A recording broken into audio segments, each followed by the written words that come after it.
Seorang rakan media memberitahu, video rakaman Anwar Ibrahim turun dari stage untuk meminta ulama tersohor dari Kelantan, Tuan Guru Sheikh Wazir Al-Maki, begitu viral.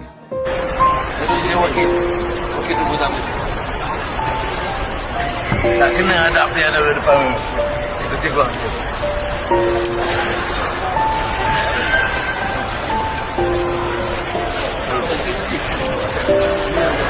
Jadi wakil itu pertama. Ada lagi bos.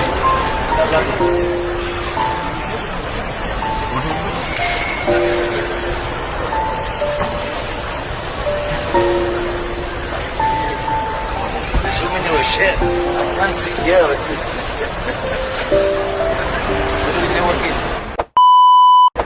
Dalam kejadian itu, Anwar meminta Syekh Wazir duduk sepentas dengannya.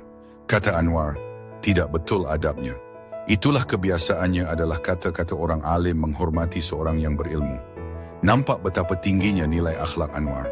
Sejak Datuk Seri Anwar menjadi Perdana Menteri, begitu ramai ulama-ulama dunia mengunjungi beliau sebagai tanda penghormatan. Ia bukan perkara baru atau dibuat-buat. Anwar sangat menghormati guru-guru agama. Walaupun kini bergelar orang nombor 1 negara, tetapi dia tidak pernah mendongak ke langit. Anda masih ingat ketika awalan Anwar menjadi Perdana Menteri? Ketika ke Perlis dalam satu majlis, apabila beliau melihat kehadiran mufti, Anwar sanggup turun ke pentas, bertegur sapa dengan sahibus samaha, Datuk Dr. Asri. Begitu juga ketika melihat seorang cleaner sedang mengambil gambarnya, beliau sanggup berhenti untuk bergambar bersama.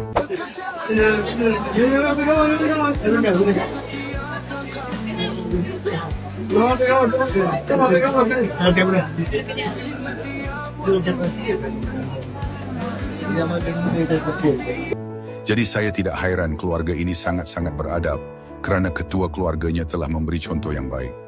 Ketika Dr. Wan Azizah menjadi timbalan Perdana Menteri beliau, begitu adab yang begitu baik. Beliau tanggalkan protokol, sanggup memimpin Tun Dr. Siti Hasmah dalam mana-mana majlis bersama. Tidak kurang dengan anak Perdana Menteri sendiri, Nurul Izzah yang dilihat sanggup memayungi Tun Dr. Mahathir dari panas ketika mereka sama-sama sibuk berkempen ketika itu. Tidak cukup dengan itu. Dari sebesar hingga sekecil-kecil perkara Anwar lakukan. Anda lihat nilai akhlak Anwar kepada penjawat awam. Beliau sanggup dicaci kerana berani memulakan subsidi bersasar dan melawan rasuah untuk membela nasib penjawat awam yang sudah lebih 10 tahun tiada kenaikan gaji. Kenaikan gaji tertinggi dalam sejarah telah Anwar lakukan dengan penambahan bajet 10 bilion ringgit. Terbaru, Anda masih ingat Anwar menegur Ketua Setiausaha Negara? Kata Anwar, bolehkah himpunan Perdana Menteri bertemu penjawat awam ini di tempat yang berbumbung kerana kasihan melihat mereka panas berdiri?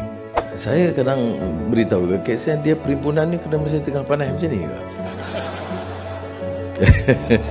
Masa di Kementerian Keuangan esok ada Kementerian Keuangan, saya tanya tiba-tiba lagi SP tu, tak ada kan boleh bawa tempat duduk sikit. Jadi kita nak bercakap, kita rasa guilty, nak panjang, dia panas. Nanti saya bincang. Ini sebenarnya di 40 KSN. KSN pun kita kena jaga, jangan ada masalah dengan dia. Akhirnya selepas berpuluh tahun, penjawat awam buat pertama kalinya dibawa berhimpun di dalam Dewan.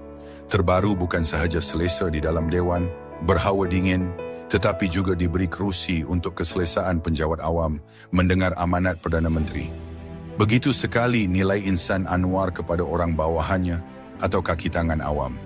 Itu belum lagi beliau menunjuk akhlak yang mulia, walau dimaki hamun oleh Sanusi, Menteri Besar Kedah, Anwar tetap turun membantu rakyat Kedah. Begitu juga di Terengganu, walaupun rakyat menolak Anwar, tetapi Anwar tetap turun membantu memberi bonus untuk kaki tangan awam di sana. Anwar juga membantu mangsa-mangsa banjir di Terengganu dan terbaru mengeluarkan bajet yang besar untuk mengelak hakisan laut. Di Kelantan, negeri ini menerima begitu banyak bantuan daripada Anwar Ibrahim dan diakui sendiri oleh Menteri Besar Kelantan. Melihat akhlak Anwar, walaupun dihina, dimaki, difitnah, tetapi dibalas dengan kebaikan. Lalu saya teringat kisah Rasulullah SAW. Di sudut pasar Madinah, terdapat seorang pengemis Yahudi yang buta. Setiap hari, Ia selalu mencela Nabi Muhammad SAW di depan orang-orang yang melintas. Dengan mengatakan, "Wahai saudaraku, jangan dekati Muhammad. Dia itu orang gila, dia itu pembohong, dia itu tukang sihir. Apabila kalian mendekatinya, kalian akan dipengaruhinya." Berulang kali ia katakan ucapan buruk ini di hadapan Rasulullah sendiri, tanpa disedarinya.